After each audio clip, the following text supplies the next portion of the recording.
Wagwan sports fans, welcome back to another episode. I'm your host Jomar. I'm Rush. And this is This or That Sports TV, the place you guys come to get the best, most interesting and riveting sports topics, discussions and debates on the internet. Yes, people. Thank you for tuning into This or That Sports TV again. And of course, I'm thanking again for 2,000 subscribers. We're at 2,000. Bro, 2,000 subscribers can't hold in the studio, dude. 2007 still.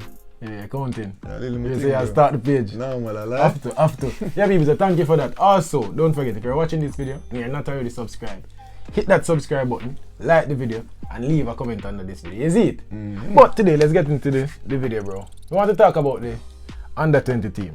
We want to talk about the competition a little bit, the matches that we already played, and going forward, the part to the World Cup, all of that now.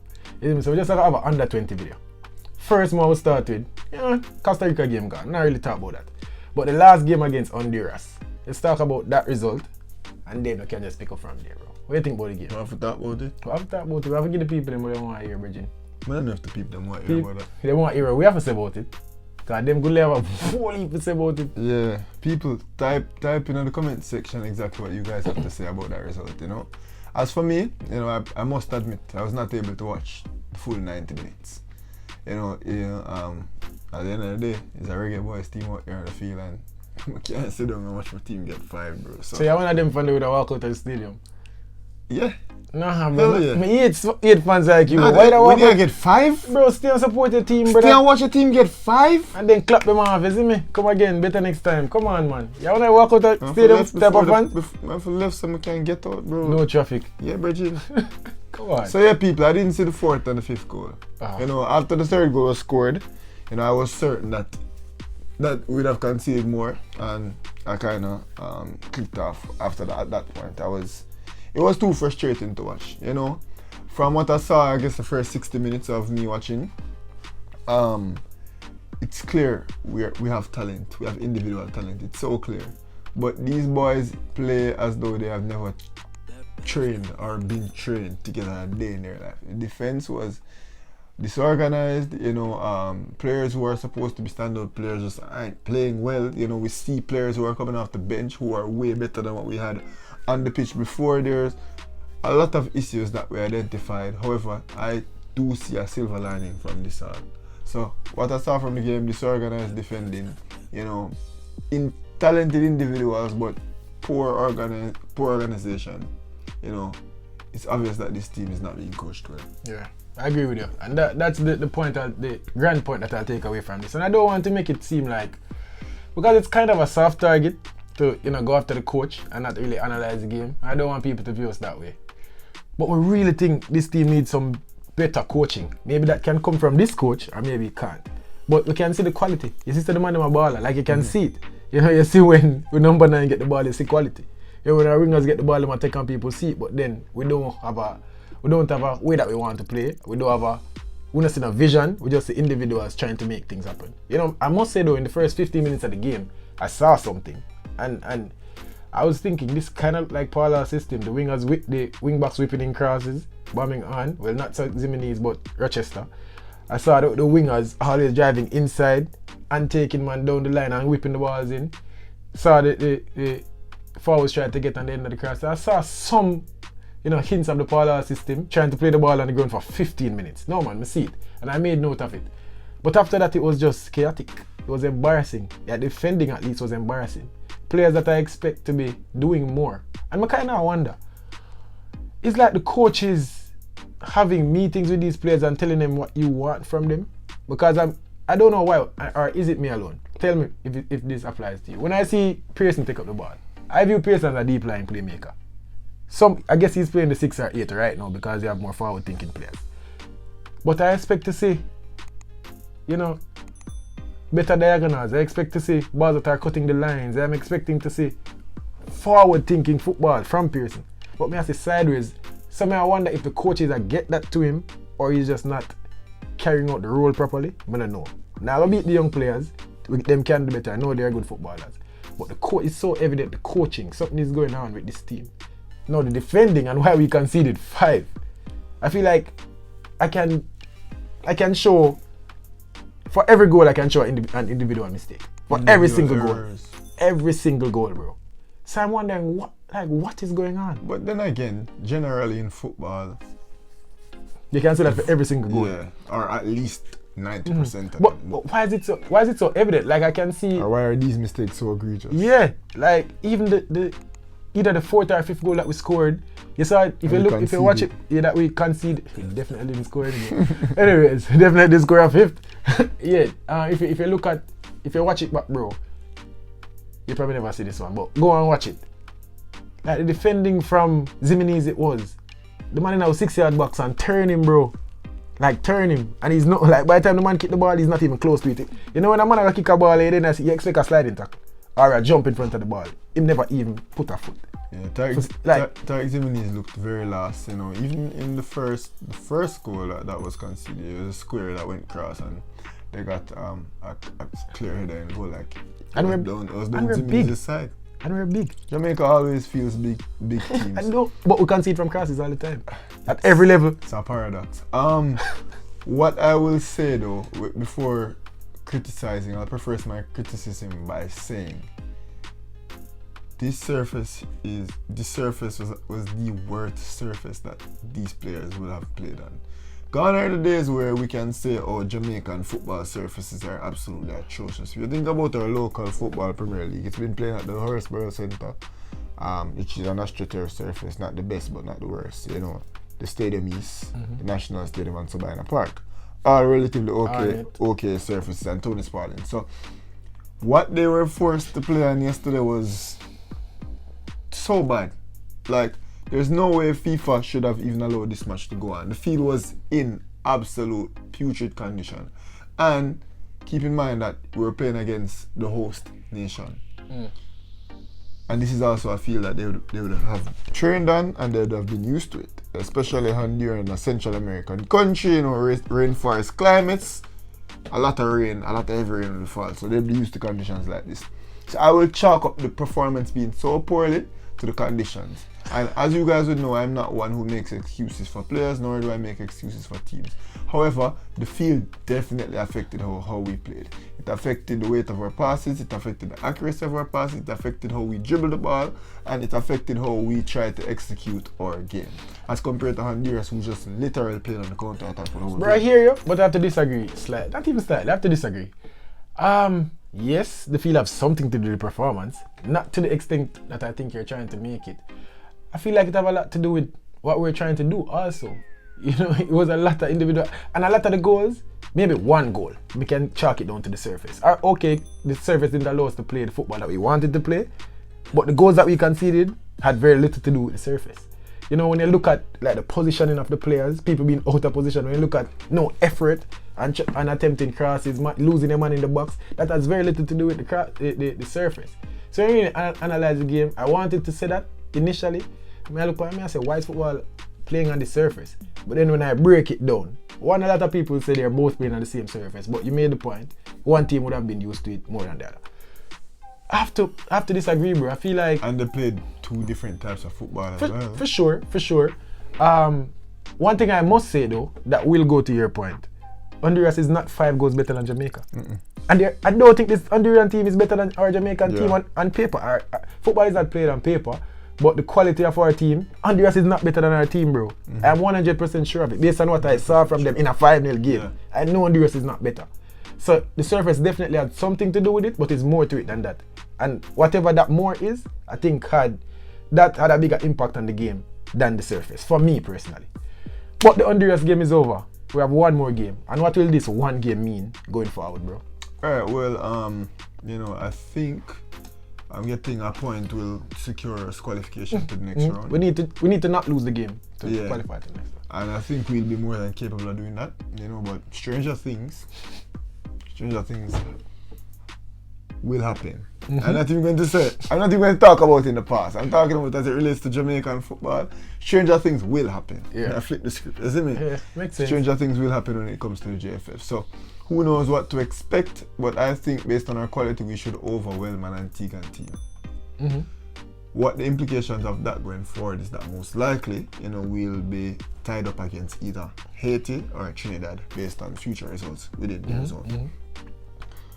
Unless Mexico collapse, which won't happen. It will not happen. Mexico will win. We will not see the games. So, what do you think going forward, playing against a Haiti team who looks pretty solid, or a Trinidad team who, always has competent youth players? To be honest, this is wrong of me, and as a avid football fan, I should know that I shouldn't do this. Looking past the round, I feel like we should be able to get the better of Antigua, Trinidad, or Haiti. I'm wrong for doing that, but I'm doing it nevertheless. I feel like we should get past those teams. Now, the hole that we have dug ourselves in is that finishing third in this group put us against a second place team in that group, which then, if we win that round of 16 game, we were looking at the brackets a while ago, would put us against the first place team in the group that consists of America, Cuba, and Canada, which is kind of out of the first and second place running right now. But to be fair, we're in a hole. To be fair, the way how this competition is structured, there's 3 teams qualifying and so many top quality teams. No matter how you spin it, we'd have ended up playing a solid team in the quarterfinals to qualify. So if we're first in the group, I don't think so. If we finish, obviously it would have been a long shot. I don't even think so, because Costa Rica and Honduras are not, out and out better teams than Jamaica. To me, that's just my opinion. So did you evaluate the bracket as to what would happen if we finished first in the group? No, I haven't looked at that. But this is the hole that we dug ourselves in. Yeah. We are going to, if we win, like, if we don't lose the next game, win the round of 16 game, and then go on to play Cuba or America in the quarterfinals. Unfortunately, that don't look like we're going to the World Cup. For me. So after reevaluating the brackets, whether we finished first, second, or third in the group, we would have had to beat a solid team in one sense or the other to get to the World Cup. So I think, facing a USA or a Cuba in that round, it's going to be a hard task. And I'm hearing rumors that USA might retain the services of players the likes of Slonina and Reina and Musa, so on and so forth. Because it's not looking good. Keep in mind, those players would have played their Division 1 seasons in Europe or the MLS. Yep. And would have been like, okay, we'll take a risk. We'll take a risk from like playing in Germany or in France. Take a risk, sit out the first round, come back for the semi-finals or for the quarterfinals. Yeah. I think because those players are within the age, and you think about a player like Reina, in bust Jamaica net on a regular, and I'm talking about the senior team, bro. Yeah. So think about that. Is no under 20 player. Yeah, exactly. So think about that. Crazy. Think about the fact that that's who we might be faced up against when you play USA. When you look at the bigger picture, it doesn't fill you with optimism at all. And right now, I'll say it. It's a long shot for us to make it to the World Cup. Right at this moment, without even the group stage being finished. It is a long shot. Yeah. Hopefully, I'm still cheering on. Not hopefully. But obviously, I'm still cheering on my team. That is Jamaica. But it's not looking good. I was expecting better football. I watched 2 games so far. One, obviously, in harder conditions than the other. But I haven't seen anything that fills me with, some optimism and excitement at all. Well, I've seen players. Apparently, the game later, it's going to be in the rain again. It's the same feeling San Pedro Sula, so. Against a lesser opposition. A lesser opposition that should necessarily be used to the conditions as Honduras were. Because Honduras sat and they catapulted on the counter, and it was as though they scored every single time. We got that's what I didn't understand. The reason why I'm saying Honduras is not better than us now, we got our chances. We got multiple chances. Yep. I'm pretty sure they didn't outshoot us by 2 or 3 goals. Maybe it was 1 goal. Yeah. We were kicking the balls away, we weren't getting the ball on target, and when we did, we got it in the keeper's hand. So the keeper was not good at all. It baffled me. It really, really baffled me. And then every time they attacked us, it seemed like we gave. That was such a weird game. Alright, so magical takeaways, optimistic points. You know what, I saw Duncan McKenzie. Definitely has deficiencies in areas that I want my number 10 to be more strong in, but he showed great technical ability. He showed good skill. His passing though and creativity needs to improve for a number 10 spot. Unless he's going to be like a dynamo type 10 that just sits in behind and gets forward and scores many goals. But definitely showed talent and skill. You know, definitely somebody that we can keep in and around the program, considering he gets a contract overseas, people. Lamont Rochester getting a red card, but it was a professional red card. Good red card. I don't think he needed to take that red card. I'm not going to be harsh on the. Bro, we're 3-0 down.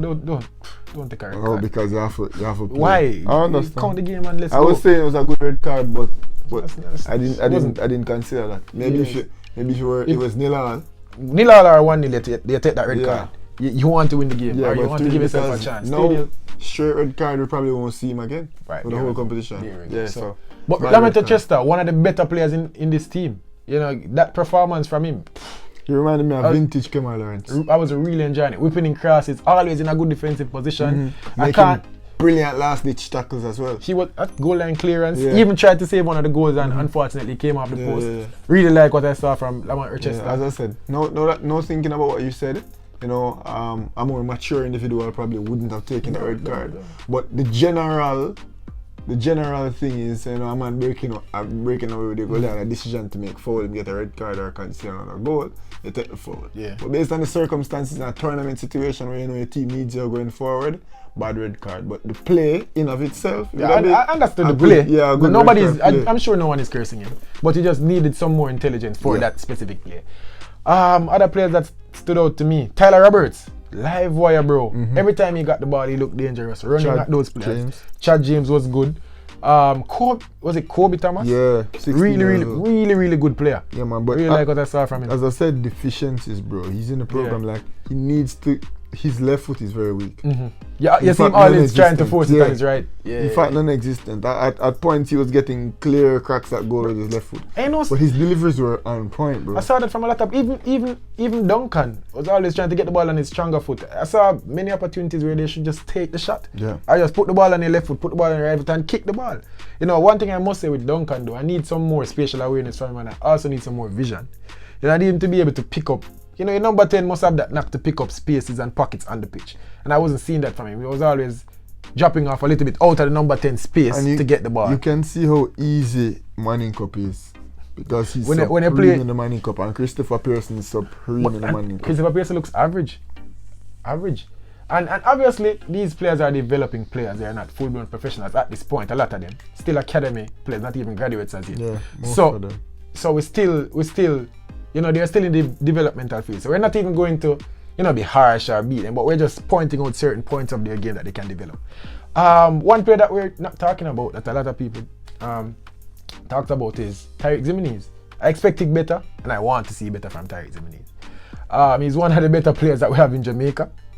Yeah, because he's one of the top wing backs He's in the a Premier standout. League. He's a senior player for Jamaica. He's bigger and stronger than all the players on the pitch. Technically, I think he's lacking. By a lot. So I want to see some improvement from him. Also, positionally, I think that Zimenez can also do better.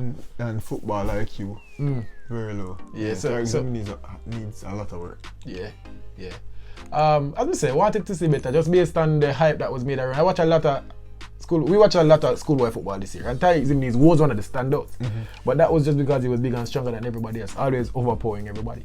But now you're up against players that you're not the best player on the pitch anymore. Yeah. You're not even close to the best player when you think about some of the other teams, because those Central American teams, I've been watching these are very, very good players. So we have the quality. Not to mention Mexico and America, the North American teams. So when you come up against those, your strength and power, they will be just as strong and just as powerful. Because they're professional footballers. Yeah, so that's what it is. Isaac is more than under 20, bro. And so what you know? Wait, what else? Who, like, FIFA window in September or October, who we are carrying? Nice question. Based on these two games that we've seen. Based on just these two games. Yeah. Not the greatest of game from I call him BC, Boyz Clark. But I would be carrying him as a third string. Yeah. I would also be carrying Jamari Clark. Not his greatest game, but every time that guy touched the ball, I saw something good, I saw quality. Other than that, I said what? I'd have 1 or 2 or 3 spots, no more than 3 spots, just as exposure spots. So that's my thing. I don't see anybody else that I would. Alright, me personally, you know, the goalkeeper, Clark, You see, yeah. and the forward, Clark. Those are the two standouts so far, bro. And to be honest, no. You know, I was going to say Rochester, but I'm not going back on my talk. Rochester. Because we carry Ricardo Thomas as a backup left back. Why not just carry Rochester? But We didn't put it like that. But we are better. Rochester is playing in the JPL. Yeah. Get a contract overseas and I carry him at Rochester. Yeah. I believe that boy has. I didn't know he was this good, to be honest. Yeah. And he was there the last time around. I knew that he was this good. I knew he was good. I knew that he was a stand-up player, and I was looking forward to him being a stand-up player. And he's so versatile. He's such a versatile. Yeah, because he plays centre back CBM, centre back, and he can play forward too. So good player in our hands. He's one that I would look out for, and also Chad James that came on. I don't think quite for the national team as it. I think Chad James is one of the most technical midfielders that we have on show generally. Chad James was. I think you can put him up against any one of the midfielders that we have in the midfield. That'd be technically like a Lambert or Anthony Grant or Devon Williams, so on and so forth. Not far off. I would, if I'm carrying three, it would be Clark, and James, and a fourth would be Lamar Rochester. Okay. That's where I would go for this national team. I agree. Those are the standouts. Yeah. People, tell us in the comment section. Join this discussion. Yeah, we want to hear what have to say about this part. Who do you introduce to the senior team? Who are some of the players? Let's give us three to be safe. Because I don't want to get carried away.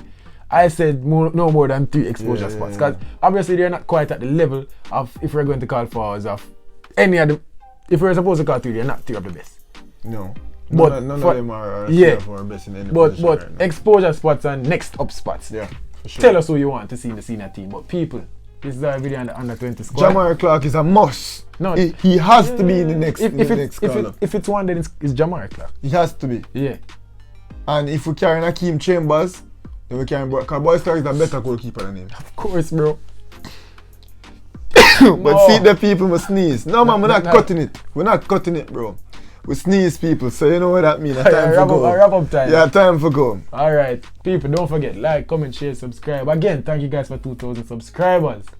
But until next time, this was this or that sports TV. Hold on, Mats. If each one of you guys See, I look can get us 5 subscribers, you know how many subscribers I'll get us by the end of the day, people? Yeah. But yeah, man, this was a long one, I think. If you watch it to the end, real MVP. Yeah. Like the video. We're out. Yeah.